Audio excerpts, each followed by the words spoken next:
बेटा, आज मैं तुम्हें हजरत यूसुफ अलैहिस्सलाम और उनके भाई बिन्यामीन की कहानी सुनाता हूँ। इस कहानी में हसद, सब्र और अल्लाह की हिकमत के बड़े सबक छुपे हैं। बाबा, हसद और सब्र के बारे में मैंने सुना है। हजरत यूसुफ अलैहिस्सलाम के भाई उनसे हसद करते थे। इसी हसद की वजह से उन्होंने अपने भाई यूसुफ को कुएं में डाल दिया और उनके भाई बिन्यामीन को अपने साथ रखा। लेकिन उनके दिल में हसद की आग कम न हुई। फिर हजरत यूसुफ अलैहिस्सलाम के साथ क्या हुआ? उनको वहाँ से गुजरने वाले एक काफिले ने कुएं से निकाला और मिस्र ले जाकर फरोख्त कर दिया। और कितनी ही आजमाइशों के बाद अल्लाह ने उन्हें इज्जत बख्शी। वो मिस्र के वजीर बन गए और बहुत दाना और इंसाफ पसंद हुक्मरान बने। फिर मिस्र में कहत के दिन आए और उनके भाई अनाज लेने मिस्र पहुंचे। क्या भाइयों ने हजरत यूसुफ को पहचान लिया? नहीं बेटा, वो उन्हें नहीं पहचान सके। लेकिन हजरत यूसुफ अलैहिस्सलाम ने उन्हें फौरन पहचान लिया। वो जानते थे कि ये वही भाई हैं जिन्होंने उनके साथ ज्यादती की थी। लेकिन हजरत यूसुफ अलैहिस्सलाम ने अपने भाइयों से कोई बदला नहीं लिया। बाबा, बिन्यामीन का इसमें क्या किरदार था?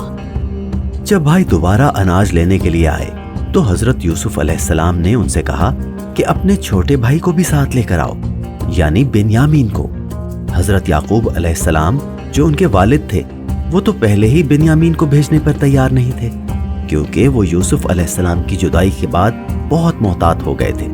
लेकिन भाइयों के इसरार पर बिल आखिर वो मान गए। क्या हजरत यूसुफ ने बिन्यामीन के साथ भी कुछ खास किया? जी बेटा, जब बिन्यामीन मिस्र पहुंचे तो हजरत यूसुफ अलैहिस्सलाम ने उनसे अलहदगी में मुलाकात की और अपनी शनाख्त जाहिर की। वो अपने भाई से बहुत मोहब्बत करते थे और चाहते थे कि बिन्यामीन उनके साथ रहें। इसलिए उन्होंने एक हिकमत अमली अपनाई। वो हिकमत अमली क्या थी? यूसुफ अलैहिस्सलाम ने बिन्यामीन के अनाज की बोरी में अपना एक शाही प्याला रखवा दिया। फिर जब भाई जाने लगे तो एक ऐलान किया गया कि शाही प्याला चोरी हो गया है। तलाशी के दौरान वो प्याला बिन्यामीन की बोरी से निकला। तो क्या बिन्यामीन को चोर समझा गया? जी हाँ, लेकिन ये सब यूसुफ अलैहिस्सलाम का मंसूबा था ताकि बिन्यामीन को अपने पास रोक सके। उन्होंने बिन्यामीन को अपने साथ रखने का ऐलान किया। भाइयों को ये बात समझ नहीं आई। वो बहुत परेशान हुए कि घर जाकर अपने वालिद को क्या जवाब देंगे। बाबा, भाइयों ने हजरत याकूब अलैहिस्सलाम को क्या बताया? भाइयों ने घर आकर कहा कि बिन्यामीन को मिस्र के हुक्मरान ने रोक लिया है क्योंकि उसकी बोरी से शाही प्याला निकला था। हजरत याकूब अलैहिस्सलाम ने इस खबर पर बहुत सब्र किया और कहा, अल्लाह बेहतर जानता है, मैं सब्र करूंगा और शायद अल्लाह मुझे मेरे दोनों बेटे यानी यूसुफ और बिन्यामीन वापस कर दे। बाबा, क्या आखिर में सब ठीक हो गया?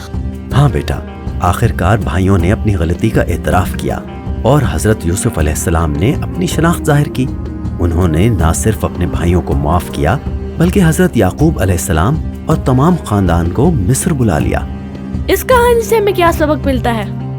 बेटा, इस कहानी से हमें ये सबक मिलता है कि हसद से सिर्फ नुकसान होता है। सब्र और मोहब्बत हमेशा कामयाबी की तरफ ले जाते हैं। बाज़ औक़ात बच्चे ये समझ लेते हैं कि वालिदैन किसी भाई या बहन से खास मोहब्बत करते हैं और फिर उस भाई या बहन से जेलसी रखने लगते हैं। उन्हें ये समझने की जरूरत है कि वालिदैन तमाम औलाद से एक ही तरह मोहब्बत करते हैं और ये कि अल्लाह की हिकमत पर भरोसा रखना चाहिए, चाहे हालात कितने ही मुश्किल क्यों ना हो।